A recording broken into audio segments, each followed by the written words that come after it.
સ્વાગત છે મિત્રો અમારી યુટ્યુબ ચેનલમાં। આજે આપણે એક સરસ મજાના મંદિર વિશેની વાત કરવા જઈ રહ્યા છીએ। આપણે આવ્યા છીએ હેબુઆ ગામમાં એક સરસ મજાનું શીતળામાનું મંદિર। તો આપણે તેનો થોડો ઘણો ઇતિહાસ પણ જાણીશું, તો બન્યા રહેજો। હેલો મિત્રો, જોઈ શકો છો તમે આ શીતળામાનું એક ઐતિહાસિક મંદિર જે હેબુઆ ગામની અંદર આવેલું છે। તમે જોઈ શકો છો આ ઘણા વર્ષ જૂના પથ્થર કોતરણી કામવાળા પથ્થર અહીંયા જોવા મળે છે। તમે જોઈ શકો છો બાજુમાં એક નાનું શિવલિંગ પણ અહીંયા આવેલું છે। ગામ લોકોની અને શ્રદ્ધાળુઓની ખૂબ આસ્થા આ મંદિર ઉપર જોવા મળે છે। તમે જોઈ શકો છો આ શિલાલેખ ઘણા વર્ષો જૂના।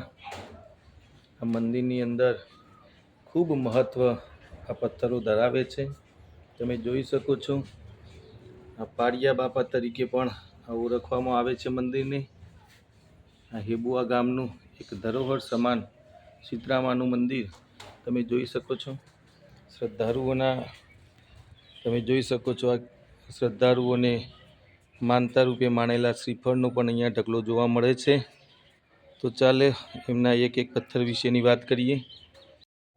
હેલો મિત્રો, તમે જોઈ શકો છો આ સરસ મજાનું મંદિર। એક ધજા પણ અહીંયા જોવા મળે છે। આ મંદિર તમને પૂરી રીતે બતાવી દઈએ।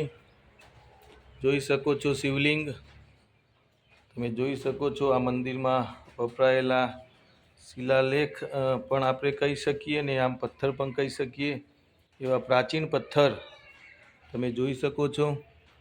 આ હેબુઆ ગામના મંદિરની ખાસિયત છે અને એના આધારે જ આપણે કહી શકીએ કે કદાચ પ્રાચીન મંદિર હોઈ શકે। તો મિત્રો તમે જોઈ શકો છો આ મંદિર જે શીતળામાના મંદિર તરીકે ઓળખાય છે। અહીંયા ગામના બધા જ શ્રદ્ધાળુઓ બળિયાદેવ અને શીતળામાની બાધાઓ રાખે છે અને રવિવાર અને મંગળવારે અહીંયા તે બાધા પૂર્ણ કરવા માટે આવે છે। તમે જોઈ શકો છો અહીંયા ઘણા પથ્થરો જોવા મળે છે જે આસ્થાનું પ્રતીક છે। અહીંયા જે આ પથ્થર છે તે જોવા જઈએ તો કદાચ કોતરકામની વાળા હોવાથી કદાચ સોલંકી કાળના પણ હોઈ શકે અથવા કોઈ પણ સમયના હોઈ શકે, જે હજુ તથ્ય આપણને જાણવા મળેલ નથી। પરંતુ આ પથ્થર તમે જોઈ શકો છો કોતરકામની વાળા પથ્થર છે। તમે આ બાજુ પણ જોઈ શકો છો કે કોતરકામની વાળા પથ્થર જોવા મળે છે અને આ મંદિર એ શીતળામાનું મંદિર છે। અહીંયા એક દીવો પ્રગટાવવામાં આવે છે અને હેબુઆ ગામના જે પૂજારી છે તે અહીંયા આવે છે અને લોકોની માનતા પૂરી કરે છે। અહીંયા પાછળ ઝૂમ કરીને ભાઈ બતાવો વિડીયામેન, અહીંયા પાછળ એક મસ્તકનું એક કહેવાય જે પથ્થર એવો જોવા મળે છે તે બળિયાદેવનો પથ્થર હોય એવું લોકો દ્વારા લોકવાયકા એક છે, તો આપણે એ પણ માનીશું। એ સિવાય વાત કરીએ તો આ શીતળામાની અથવા બળિયા બાપની જે ઇતિહાસ જોવા જઈએ તો કોઈ પણ બાળક હોય એને શીતળાનો રોગ થયો હોય કે ગરમી શરીરે નીકળી હોય તો તે રવિવાર અને મંગળવારે અહીંયા આવી અને પ્રસાદ ચડાવે છે, મોતીના લાડુ ચડાવે છે। આ એમનો એક ઇતિહાસ ગણવામાં આવે છે આ ગામનો। આ ગામ ખૂબ જૂનું છે અને હકીકત જો ઇતિહાસ જોવા જઈએ તો ગામના લોકો દ્વારા મળેલી અથવા તેમની સાથે કરેલી વાતચીત અનુસાર તેમના લોકોનું એવું કહેવું હતું કે ભાઈ આ મંદિર છે ત્યાં આ ગામના રાજપૂતો જે છે એમનું પહેલાં એક શિવનું મંદિર હતું અને પછી આ શીતળામાનું મંદિર થયું છે એવું એમનું એક કહેવું છે, જે આપણે માનીએ છીએ। તે ઉપરાંત આપણે એવું પણ કહી શકીએ કે તમે જોઈ શકો છો કે અહીંયા એક શિવલિંગ પણ આવેલું છે। કેમેરામેનને કહું કે તે બતાવે, અહીંયા તમે જોઈ શકો છો આ સરસ મજાનું શિવલિંગ પણ આવેલું છે, બરાબર છે। તો આપણે કહી શકીએ કે કદાચ અહીંયા શિવનું મંદિર હોઈ શકે છે। એ સિવાય તમે વાત કરીએ તો બધા જ કોતરકામની વાળા અહીંયા પથ્થર છે, એટલે કદાચ આ ખૂબ જૂનું મંદિર હોય એવું લાગી રહ્યું છે।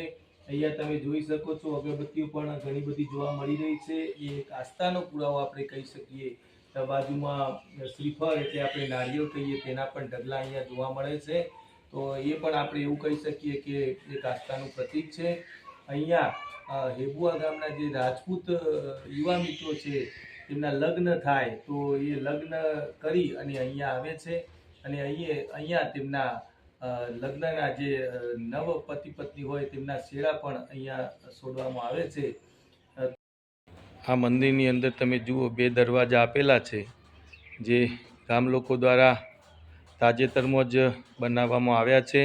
અહીંયાથી ગામ લોકો આવે છે અને તમે જોઈ શકો છો બીજો પણ દરવાજો એ બીજી બાજુ આપેલો છે. તેમની આજુબાજુ એક મોટી દિવાલ કરી એ મંદિરનું રક્ષણ હેતુ આ દિવાલ કરવામાં આવેલ છે. તમે જોઈ શકો છો મિત્રો, આજુબાજુ મિત્રો જોઈ શકો છો આ મંદિરની બહારની બાજુ છે, જ્યાંથી શ્રદ્ધાળુઓ પોતાની બાધા કરવા માટે, પોતાની માનતા કરવા માટે અહીંયાથી પ્રવેશ મેળવે છે આ દરવાજાથી, અને અંદર જઈ અને પોતાની માનતા કરે છે. તમે બહારની બાજુથી એનો વ્યૂ જોઈ શકો છો. આ રીતે મંદિર દેખાય છે. એક સરસ મજાનું મંદિર આપણે કહી શકીએ, ઘણા વર્ષ જૂનું હોય તેવું કદાચ લાગી રહ્યું છે. અને ગામના જે વડીલો છે એમના દ્વારા જાણ્યું તો આ તો ઘણા વર્ષોનું હોય એવું લાગી રહ્યું છે. તમે જોઈ શકો છો બહારનો વ્યૂ. મિત્રો આ હતું સરસ મજાનું શીતળામાનું મંદિર. તો ફરી નવા એક સારા વિડીયો સાથે મળીશું. ત્યાં સુધી આવજો.